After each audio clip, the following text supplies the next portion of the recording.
Have you ever wondered why exactly do you need and or sometimes want a 2-chamber septic system? Today we're going to talk about that, especially when it comes to having a pump chamber or some kind of pumping system afterwards. So let's go ahead and take a look and see what we have, and then we're going to talk a little bit more about why we want to have this type of system. Before we get into all of this though, let's go ahead, leave a comment below for me. Tell me, what kind of system do you have on your house?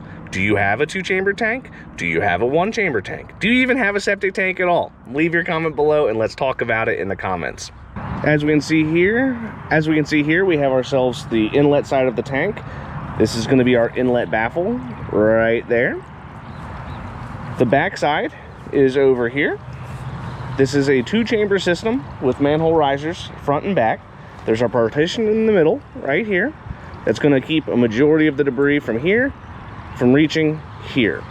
The purpose of a 2-chamber system is to clarify the liquid, right? We've already kind of talked about septic systems many times on this channel in the past, but essentially what we're working with is a majority of the debris. So every time we flush the toilet, run the sink, bathtub, all of that water and stuff is going to go to the tank. Now, in a traditional septic system, there's just one big vat where it all kind of basically collects and falls out of suspension. On a 2-chamber system, you have 2 parts right next to each other. So the first part acts as if it was the conventional system where a majority of the debris is going to get stuck. No matter how good you are with your system, no matter how good your gut biome is, no matter how often you're pumping it out, a little bit of debris is going to work its way out of the septic system. That's where the second chamber comes into play. The second chamber is designed to capture whatever else makes it out of the first chamber. So you have a majority of debris going to the first one, and then the majority of that debris that makes it out is stuck in the second chamber, meaning you have a clearer liquid going into the absorption area. This is very important because you have to have clear liquid going to your drain fields. Otherwise, you run the risk of all that biomat, which is basically poo and sludge, causing your drain fields to fail. And nobody wants that. That's a very expensive repair that's never too fun. 2-chamber systems, it's very important if you're going to have that system, you want to pump the front and the back at the same time. So usually you'll have a manhole riser on the front and back, and then there's going to be a little plug somewhere in the middle, right? In the inside, there's a wall, a partition, and most commonly it'll be a little hole with either a plastic shield or a PVC T on it. Some of the older systems would just be a concrete wall across the board and a slit in the middle that would allow the liquid to transit onto the second chamber. Most of these systems, you're going to have the access at the surface so that we can find it and so we can easily pump it. The other reason is so that way the pumper knows that there's actually 2 chambers and they don't skip one. A lot of times they're just going to pop the lid open and suck out whatever's there.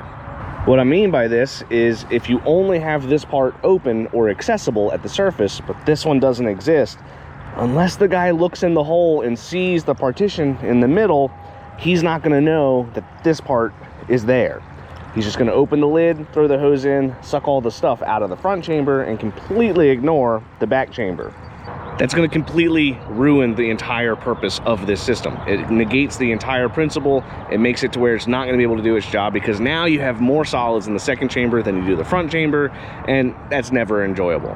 The other reason you want to have a 2-chamber tank is if you have a pump chamber like this one. On the back end of our system, we're going to have a pump chamber. The purpose of the pump chamber is to take the liquid from the tank and pump it further away or to pump it uphill. Typically, you'll see this in low-lying areas, places with bad soil, or systems that have innovative components. Pump chambers are really good at getting the liquid where it ought to get. Now, the problem with pump chambers is it's mechanical, so it's an additional part that can go wrong for you, which could eventually lead you to have some issues with sewage, surfacing, or backing up towards your house should that pump fail. That's why a lot of times you're going to see an alarm, some kind of float that indicates when the pump is not working to alert the homeowner, hey, you might want to get somebody and call to get that problem solved. Having one of these installed in your system can help to collect even more debris and prevent it from getting into the absorption area.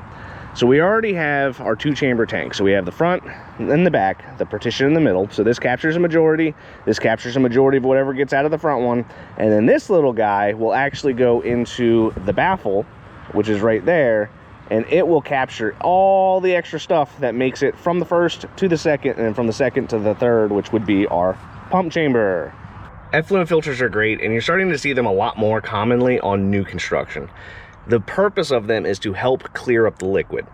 The other benefit of having an effluent filter is that it's going to help you make the pump last longer for your system. What do I mean by this though? When you have your pumping stuff, debris is going to get into the pump chamber. That's why the pump chambers are usually large, to give some space for all that stuff to settle out.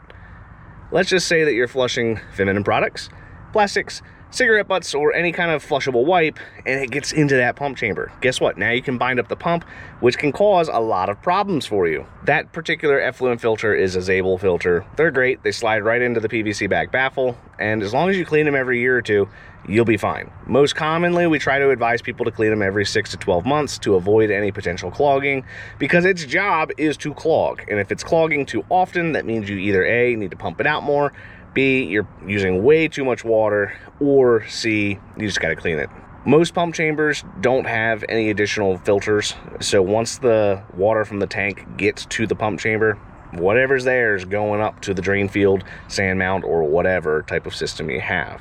I'm a big advocate for 2-chamber tanks, and Maryland code requires 2-chamber tanks on new installs, so pretty much any new build you're going to end up getting a 2-chamber tank.